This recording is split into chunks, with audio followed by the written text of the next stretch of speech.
3 মাসের anti scan যে এক্সপিরিয়েন্সটা আছে আমার, সেটা আমি তোমাদের সাথে আজকে শেয়ার করতে চাই। 3 মাসের যে অ্যান্টি স্ক্যান ইউএসজিটা হয়, সেটাই কিন্তু অনেক সময় বেশিরভাগ মায়েরাই একটা সমস্যায় পড়ে। আজকে সেই বিষয় নিয়ে তোমাদের সাথে আমার এক্সপিরিয়েন্সটা কি ছিল সেটা নিয়ে আমি কিছু কথা বলবো। আশা করছি ভিডিওটা তোমাদের হেল্পফুল হবে। তোমরা ভয় পেয়ে যাবে না, যে তোমরা জানতে পারবে এই ভিডিওর মাধ্যমে যে যেটা হয় সেটা স্বাভাবিক।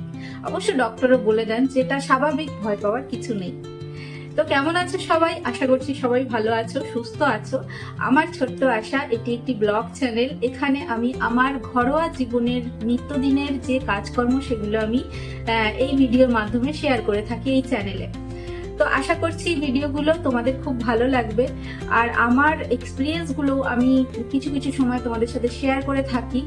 আর তোমরা যদি কোনো প্রশ্ন করো, সেটারও উত্তর আমি অবশ্যই দেবো। তোমাদের যদি কোনো প্রশ্ন থাকে, আমার অভিজ্ঞতা অনুযায়ী আমি তোমাদের সেই প্রশ্নের উত্তরও দেব।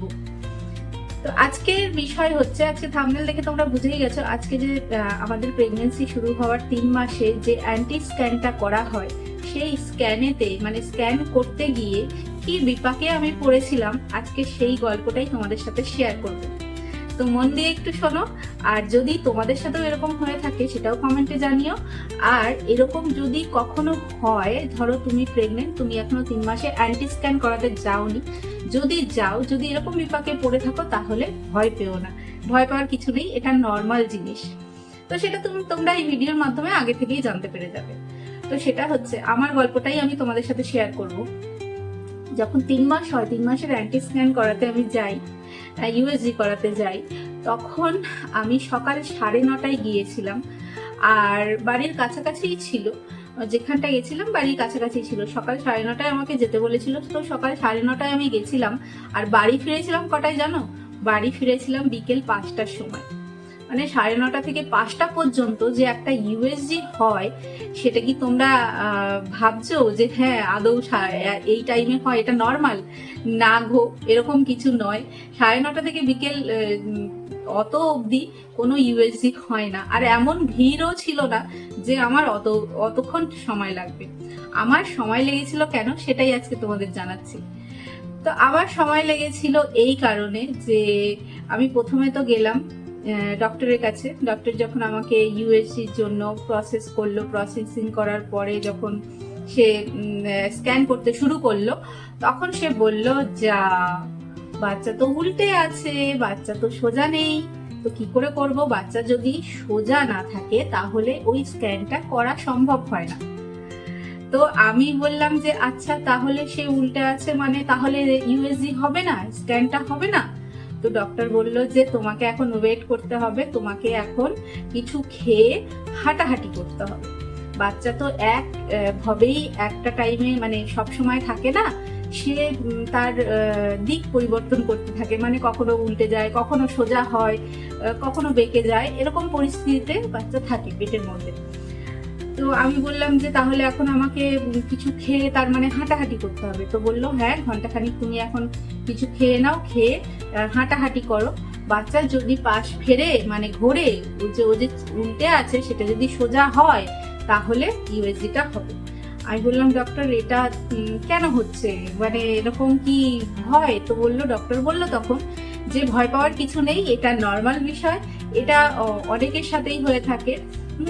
তো অনেকের তো মানে একদিনে হয় না এই স্ক্যানটা করতে। ধরো আজকে এলো, আজকে হলোই না, তারপরে 2 দিন 3 দিন এরকম লেগে যায়। তো এখন তুমি হাঁটাহাঁটি করো, যদি তোমার সন্তান খুব দুষ্টু, যদি সে সোজা হয় তাহলে স্ক্যান হবে। ডক্টর এত মানে মিষ্টি ছিল। তো আমি বললাম ঠিক আছে। তো তোমাদের দাদাকে গিয়ে বাইরে গিয়ে বললাম।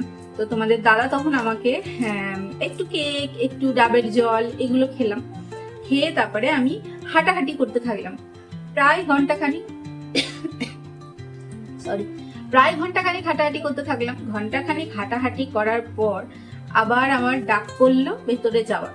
ভেতরে গেলাম রীতিমতো। ভেতরে যাওয়ার পর আবার ডক্টর তো স্ক্যানের জন্য সব কিছু নিয়ে তৈরি একদম। কিন্তু তারপরেও সে বাবু মশাই এমন করেই আছে, সে এমন হয়নি। এবার এমন না হলে তো স্ক্যানটা হবে না, উল্টো দিক থেকে তো হবে না। তো এখন কি করা যায় কি করা যায়, আমি তো মানে ভয় পাচ্ছি রীতিমতো যে কি হবে। হ্যাঁ, আমাকে ডক্টর বলছে নর্মাল, কিন্তু তারপরেও আমার মনে হচ্ছে যে বাবা এরকমটাও কি হয় নাকি, এ কি হচ্ছে আমার সাথে, সবকিছু ঠিক আছে তো, সবকিছু ঠিক থাকবে তো, যেরকম হয় আর কি। মানে হবু মায়েদের মানে প্রেগনেন্সি চলাকালীন আর কি, মায়েদের মনের মধ্যে না অনেক ভয় ভীতি কাজ করে যে সব ঠিক আছে তো, সব ঠিক থাকবে তো, মানে কি করব কি না করব, কোনটা খাবো কোনটা খাবো না, সমস্ত বিষয় নিয়ে একটা টেনশন কাজ করে। তো টেনশন যদিও করা উচিত না, সবসময় একদম ফ্রি মাইন্ডে কুল মাইন্ডে থাকা উচিত, কিন্তু তাও এরকম হতে থাকে প্রত্যেকটা মানে প্রেগনেন্সি লেডিদের ক্ষেত্রেই, সেটা আমার ক্ষেত্রেও হচ্ছিল। তো ডক্টর বলল যে আর একবার দেখবো, তখন অলরেডি দুপুর 12টা পার হয়ে গেছে, আর একবার দেখবো, তারপরে যদি না হয়, অলরেডি দুবার দেখা হয়ে গেল, দুবারেও সে সোজা হয়নি, হচ্ছে না স্ক্যান, আর একবার ডক্টর দেখবেন, তারপরে যদি না হয় তারপরে আবার নেক্সট আবার ডেট দেবে, সেই ডেটে আবার যেতে হবে। তো রীতিমতো ভগবানকে ডেকে যাচ্ছি, হে ভগবান হে ভগবান, আমার পুচুটা যেই আছে কেন সেও সোজা হয়ে যাক, উল্টে আছে সোজা হয়ে যাক, সোজা হয়ে যাক, এরকম একটা ব্যাপার। তো ভগবানকে ডাকছি, আবার কিছু একটু খেলাম, একটু লিকুইড কিছু জুস ফুস খেলাম, খেয়ে আবার হাঁটছি আর খালি ভগবানকে ডাকছি, বড় মাকে ডাকছি, মা মানুষাকে ডাকছি, তাই ডাকছি আর ডাকছি। তো এই করতে করতে অনেকক্ষণ হাঁটাহাঁটি হয়ে গেল আমার। মানে পরে অনেক পরে যারা এসেছিল তারা সব তাদের সব কমপ্লিট হয়ে তারা সব বাড়িতে ফিরেও গেছে, আর আমি সেই পড়ে আছি ওখানে, আমার বাচ্চা সোজা হচ্ছে না বলে আমার স্ক্যান হচ্ছে না। সে কি হাসি, এখন মনে পড়লে মানে এটা হাসির মনে হয়, কিন্তু তখন একটা টেনশনের বিষয় কাজ করছিল, কিন্তু এখন মনে হয় সেটা হাসির মনে হয়, আমার পুচু ওখানে শুয়ে আছে। তো যাই হোক, তারপরে ভগবানকে ডেকে ঠেকে আবার ভেতরে গেলাম, গিয়ে আমি বললাম ডক্টর এবার হবে তো? ডক্টর বলল যে তুমি শো, আমি দেখি, দেখলে তো বুঝবো যে সে কোন পজিশনে এখন আছে, টেনশন করার কিচ্ছু নেই। আমি আবারও বলছি, তুমি কেন প্যানিক করছো, কেন টেনশন করছো? টেনশন করার কিচ্ছু নেই, এটা নর্মাল, এটা কমন, এটা অনেক মায়েদের ক্ষেত্রেই হচ্ছে আর অনেক মায়েদের ক্ষেত্রেই হয়। হ্যাঁ, এটাই, টেনশন করার কিচ্ছু নেই। তো আজকের এই ভিডিওর মাধ্যমে আমি সেটাই তোমাদের জানাতে চাইছিলাম যে এই বিষয়টা যদি তোমাদের সাথে কখনো ঘটে থাকে তাহলে টেনশন করার কিচ্ছু নেই। তো যাই হোক, তারপরে হচ্ছে থার্ড টাইমে যখন আমি শুলাম আমার ইউএসজি হবে, তো যখন ডক্টর দেখলো সে বাবু মশাই একটুখানি জাস্ট পাশ ফিরেছে, ঠিক আছে, তো ডক্টর বললো তাড়াতাড়ি আমার চেয়ার নিয়ে আসো, সে এখন একটুখানি মানে পাশ ফিরেছে, তাড়াতাড়ি করতে হবে, না হলে তো সে আবার উল্টে যাবে, তখন আর হবে না। তা আমি তো শুধু ভগবানকে ডেকে যাচ্ছি যে পুরোটা পাশ ফেরো বাবা, পুরোটা পাশ ফেরো। তো যাই হোক, তারপরে আমার স্ক্যানটা সম্পন্ন হলো, অনেক যুদ্ধ অনেক লড়াইয়ের পর আমার অ্যান্টি স্ক্যানটা ফাইনালি আর কি সম্পূর্ণ হলো। বাড়ি যখন ফিরলাম আমার মা বলছে যে কি হলো, এতক্ষণ লাগে ইউএসজি করতে, মা ফোন করে যাচ্ছে, মা টেনশন করছে। তো বাড়ি গিয়ে বললাম যে মা এই ঘটনা এই হয়েছে আমার সাথে, তো তার জন্য দেরি হয়েছে। তো আমার যত ভাই বোনেরা আছো, তোমাদের কাছে আমার একটাই রিকোয়েস্ট, কেউ কোনো জিনিসকে নেগেটিভ ভাবে দেখবে না। আজকে এই ভিডিওর মাধ্যমে আমি যে কথাটুকু শেয়ার করলাম সেটা আমার এক্সপিরিয়েন্স, আমার অভিজ্ঞতা থেকে আমি শেয়ার করলাম। আমার মনে হয় যে আমার এই ভিডিওটা দেখলে যদি কোনো প্রেগনেন্সি মা এই ভিডিওটা দেখে, তাদের সাথে যদি এরকমটা হতে চলেছে বা হয়, সে কখনো ভয় পাবে না, সে কখনো টেনশন করবে না, যার জন্য আজকে আমার এই ভিডিওটা করা, ঠিক আছে? তার জন্য কেউ নেগেটিভ কমেন্ট করো না। তোমাদের বলছি আমার বোনেরা, তোমাদের যদি আমার ভিডিও ভালো লেগে থাকে তাহলে অবশ্যই চ্যানেলটাকে সাবস্ক্রাইব করে নিও আর অল নোটিফিকেশনটাকে অন করে নিও, দিদির ভিডিও যখন আসবে সেই ভিডিওটা পাওয়ার জন্য। আর একটা লাইক করে ভিডিও শেয়ার করতে ভুলো না। আর এই ভিডিওর মাধ্যমে মানে এই ছোট্ট আমার যে ছোট্ট আশা চ্যানেলটা, খুবই ছোট্ট আশা, খুবই ছোট্ট, তো এই চ্যানেলের মাধ্যমে আমি আমার মানে সারা দিনের সমস্ত কাজকর্ম দেখাই। আমার বিশেষ করে আমার পুচু সোনা যে কিনা এরকম উল্টে ছিল, সোজা হচ্ছিল না, তাকে এই ভিডিওর মাধ্যমে আমি দেখাই।